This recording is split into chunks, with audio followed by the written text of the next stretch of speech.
Hello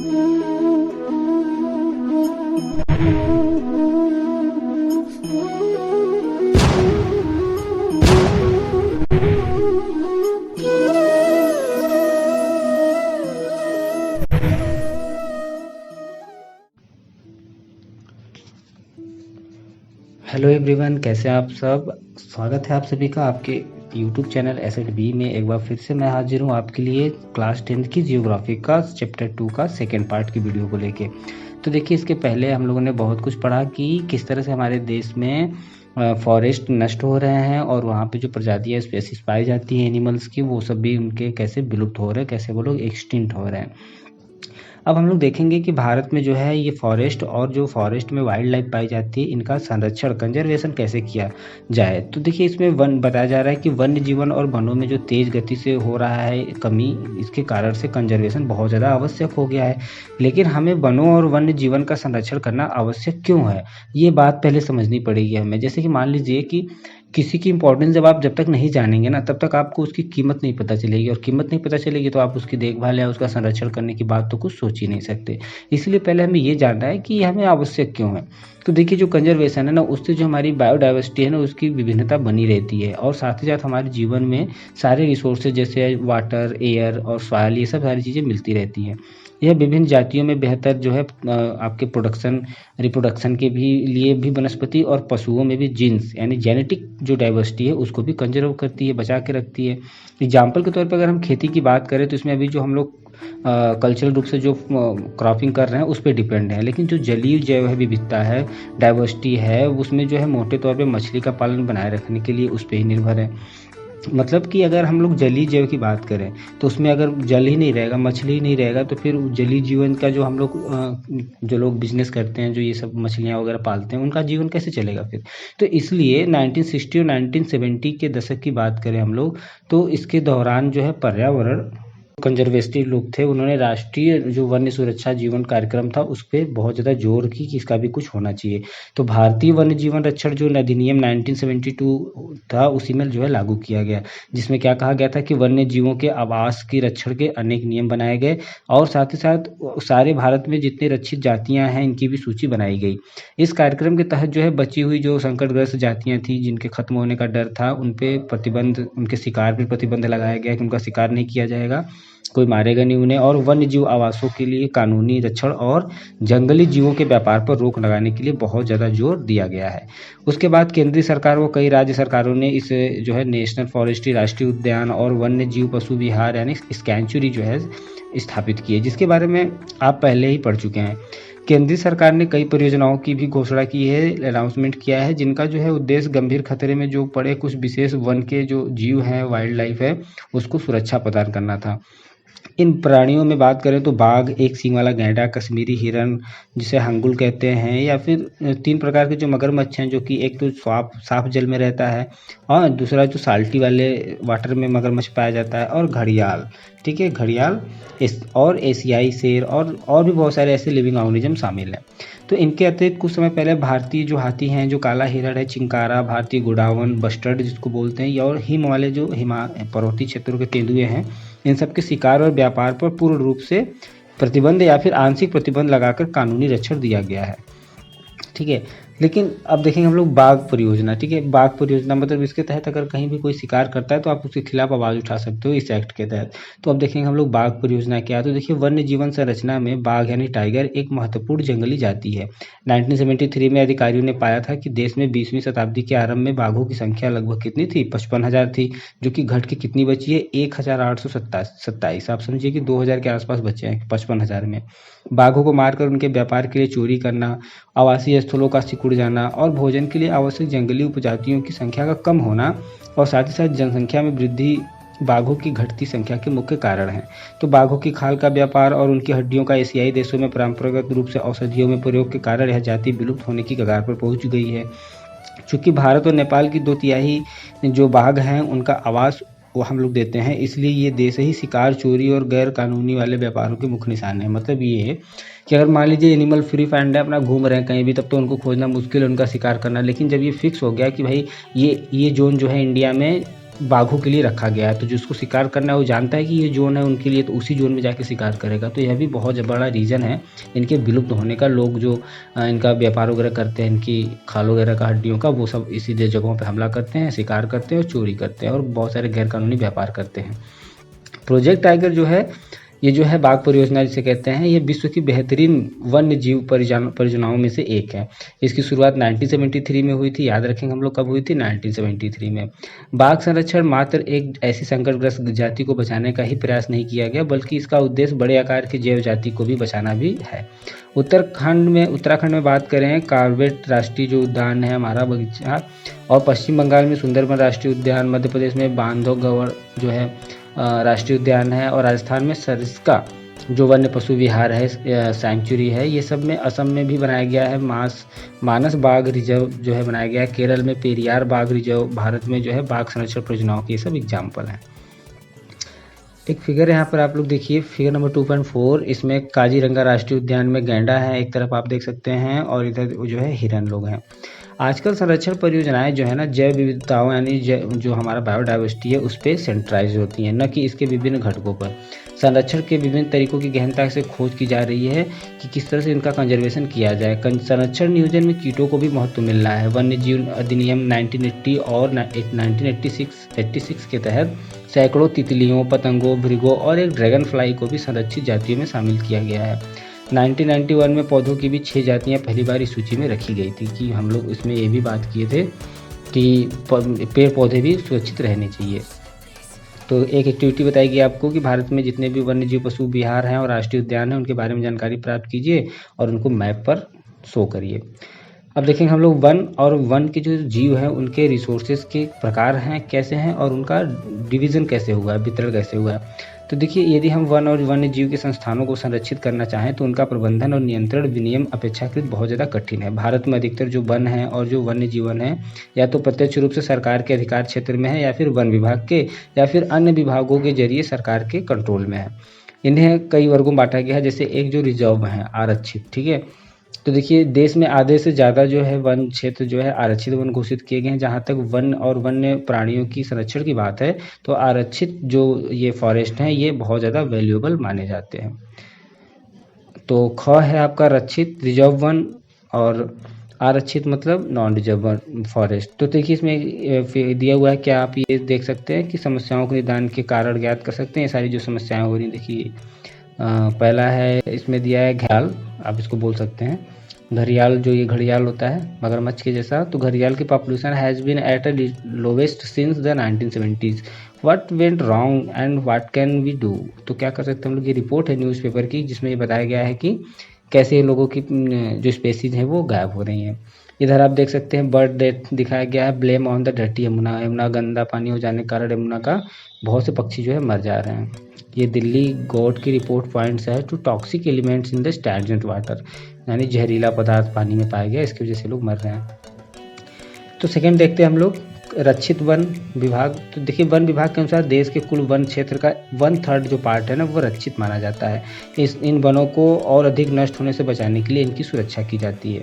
फिर third आता है आपका अवर्गित वन। अवर्गित क्या हो गया मतलब ना, जिसमें सभी प्रकार के वन और बंजर भूमि जो सरकार व्यक्तियों समुदायों के अंदर कराते हैं, मतलब इसमें सरकार की भी कुछ चीज़ें होंगी, कुछ चीज़ें पर्सनल लोगों की भी होंगी, कुछ जो है कम्युनिटीज लोगों की भी होंगी, उन्हें जो है अवर्गित वन भी कहा जाता है। आरक्षित और रक्षित वन ऐसे अस्थायी वन हैं जिनका रखरखाव इमारती लकड़ी, अन्य वन पदार्थों और उनके बचाव के लिए किया जाता है। मध्य प्रदेश में अस्थायी वनों के अंतर्गत सर्वाधिक क्षेत्र है, जो कि प्रदेश के कुल वन का कितना है, 75% है। इसके अलावा जो है जम्मू कश्मीर की बात करें, आंध्र प्रदेश, उत्तराखंड, केरल, तमिलनाडु, पश्चिम बंगाल, या बात करें हम महाराष्ट्र में भी, तो कुल वनों का एक बड़ा अनुपात जो है नॉन रिजर्व है, मतलब आरक्षित वनों का है। जबकि बिहार, हरियाणा, पंजाब, हिमाचल प्रदेश, उड़ीसा और राजस्थान में कुल वनों में रक्षित वनों का एक बड़ा अनुपात पाया जाता है। पूर्वोत्तर के सभी राज्यों में, गुजरात में अधिकतर जो फॉरेस्ट है ना, उसका जो एरिया है वो अवर्गीकृत है, कैटेगराइज्ड है, और स्थानीय समुदायों के प्रबंधन में है, उनके ही मैनेजमेंट में चलता है। लोकल लोग जो है वही उसका देखभाल करते हैं। अब देखेंगे हम लोग कम्युनिस्ट और जो है वन संरक्षण, फॉरेस्ट जो आपका कंजर्वेशन है। तो देखिए समुदाय और वन संरक्षण में वन संरक्षण की नीतियाँ हमारे देश में कोई नई बात नहीं है। हम आमतौर पर इस बात से अनजान हैं कि वन हमारे देश में कुछ मानव प्रजातियों के आवास भी हैं। भारत के कुछ क्षेत्रों में या तो स्थानीय समुदाय सरकारी अधिकारियों के साथ मिलकर अपने आवास क्षेत्रों के कंजर्वेशन में जुटे हैं, क्योंकि इसी से दीर्घकाल में उनकी आवश्यकताओं की पूर्ति हो सकती है। बात करें सर इसका बाघ रिजर्व में, राजस्थान के गाँव के लोग तो वन्य जीव रक्षण अधिनियम के तहत वहाँ से खनन कार्य बंद करवाने के लिए संघर्षरत है, यानी वो लोग वहाँ से हमेशा प्रयास करते रहते हैं, स्ट्राइक वगैरह करते हैं। कई क्षेत्रों में तो लोग जो है स्वयं ही वन्य जीव आवासों की रक्षा कर रहे हैं और सरकार की ओर से हस्तक्षेप भी स्वीकार नहीं करते हैं। सरकार अगर कोई वहाँ पर हस्तक्षेप करती है तो लोग उसके खिलाफ रिवोल्ट लेने लगते हैं। तो ऐसा होना चाहिए भाई, सबको होना चाहिए, ये सारी चीज़ें सबके अंदर फीलिंग होनी चाहिए। ऐसा नहीं कि बगल में कोई अपने पशु को रखा है मार रहा है तो आप चुपचाप देख रहे हो, क्यों कर रहा है वो, ऐसा नहीं करना चाहिए, आप उसको जागरूक करिए।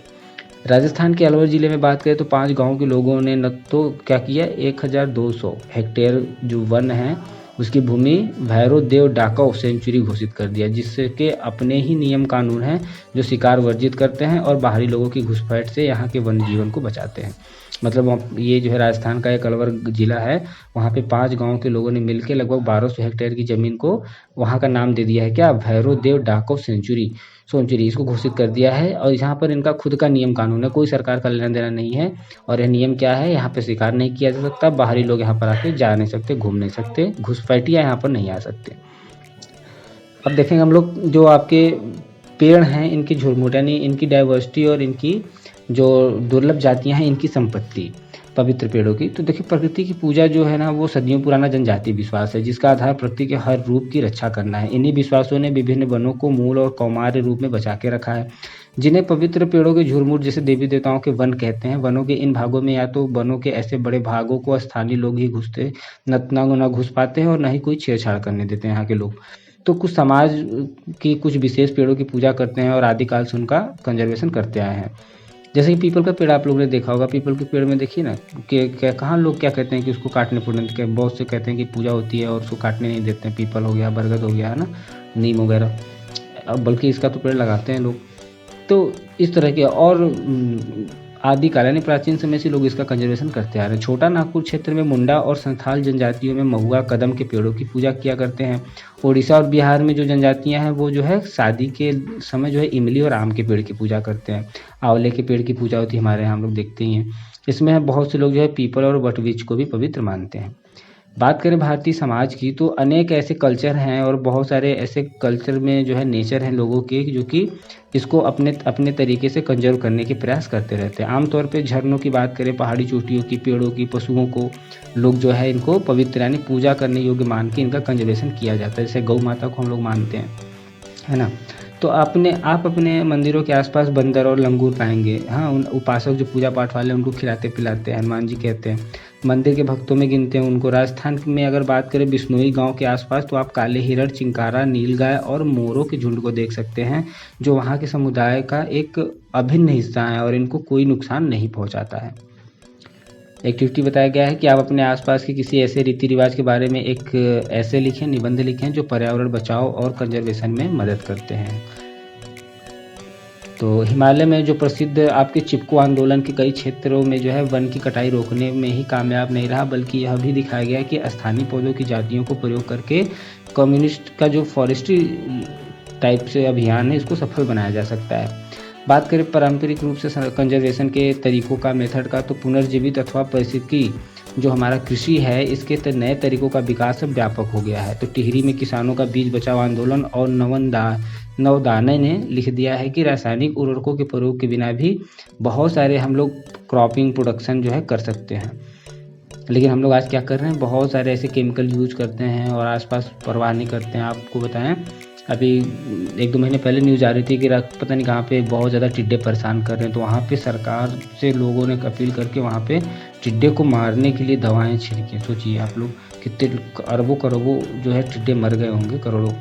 तो बहुत सारे हम लोग ऐसे काम करते रहते हैं। तो ये इसमें बताया गया है बीज बचाओ आंदोलन के द्वारा और नवदाने के द्वारा कि टिहरी में किसानों ने ये दिखा दिया, साबित कर दिया कि रासायनिक उर्वरकों के जो यूज है ना उसके बिना भी हम लोग प्रोडक्शन बहुत ज़्यादा कर सकते हैं।